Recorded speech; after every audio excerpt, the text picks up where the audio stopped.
Mungu Subhanahu wa Ta'ala. Naam. Mwenyezi Mungu halazimishi jambo.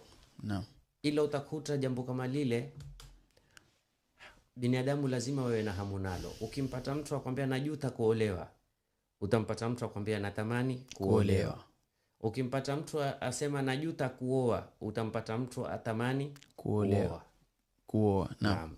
Sasa haiwezekani, hakuna mtu atakaye kusema natamani kufa ikawa na watu wote wasema natamani kufa. Ndio.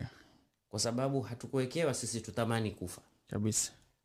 Haiwezekani ukamsikia mtu akwambia natamani shida, kwa sababu hatukuwekewa tutamani shida. Kabisa. Ndio. Tusallallahu alafia. Mtume sallallahu alayhi wa alihi wasallam atuambia muombeeni Mwenyezi Mungu afia.